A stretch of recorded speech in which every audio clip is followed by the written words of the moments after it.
So the nature of being an entrepreneur is a pendulum swing between passion and self-doubt and confidence and energy. It's not that different from just having bipolar disorder.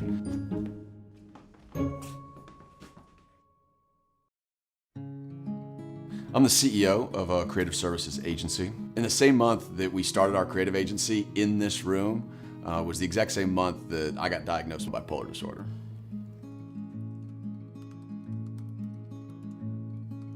There's been Sunday afternoons where I've laid on this sofa for 9 hours and not moved, just because you don't care about anything. The difference is when Monday morning gets here, I'm accountable to folks. I need to get up and do it for the others that we're running this company with. Depression at work is it's like someone has poured sludge on your brain. One thing that helps is having a routine. I get out of bed, I brush my teeth, I take a shower, I go to work by this time.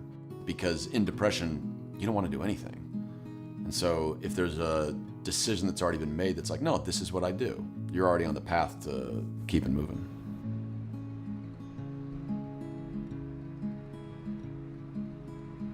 In depression, every new idea is a threat, and your brain, it does not want to adopt a new idea or a new change. In mania, every new idea is a good idea, and everything will work out. When I started the agency, I was in full-blown mania, and you just have passion and charisma and energy. So at the time, we were only going to be wildly successful. I took my business partners to dinner and I told them that I had bipolar disorder. There was a part of them that was like, yeah, we've been around you. I wasn't surprised when we found out he had bipolar. It was just sort of like, oh, okay, that sort of makes sense.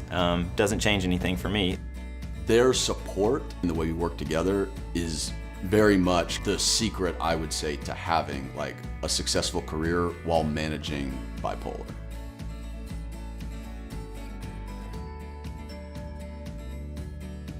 The nature of a startup is you haven't done anything yet, but you have to convince people that you can.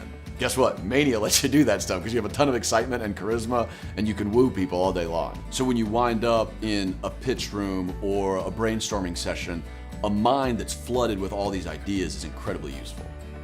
Well, there's definitely a lot more energy in the office during his manic phases. I think it's just important that we help rein him in where he needs to be reined in, but also sort of let the sort of ideas that come out of that phase really blossom. So in mania, you have all of the advantages of tons of energy and creativity and confidence.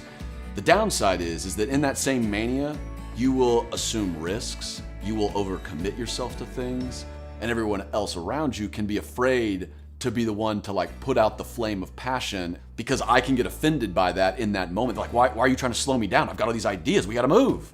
But in reality, you need a healthy dose of checks and balances. If you're looking for a silver lining, that's one of the big benefits, is when I go into depression, I become quieter, I'm not as confident, and it creates this space for other people to step up and take more active roles in projects. He loses confidence and needs a lot of reassurance and reminding that he is the same brilliant person that he is in mania. We joke about that being our time to reassess, catch up with all the ideas that he's spewed through mania. So even when he's not feeling his best or he feels like he's dipping into depression, he will let us know, almost to try to be courteous to us, which I'm just blown away by because he's the one who's going through it.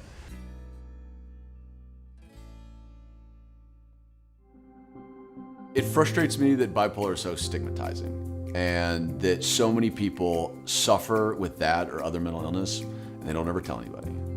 Once every other month or so, I'll do a speaking engagement dealing with bipolar directly. And then there's other things that are unrelated to mental health that just have to do with just marketing or branding. Okay, how many of you guys work in-house in a marketing department? And then how many of you guys know someone that suffers with anxiety or depression? Well, good gravy. I'd say definitely within the bipolar community, finding a career path is difficult for a lot of individuals. Normally I tell folks to drift towards things that they're passionate about because it's gonna be one of the hardest things to be consistent with, particularly when you go into depression, is still tapping into the reason why you show up to a job anymore.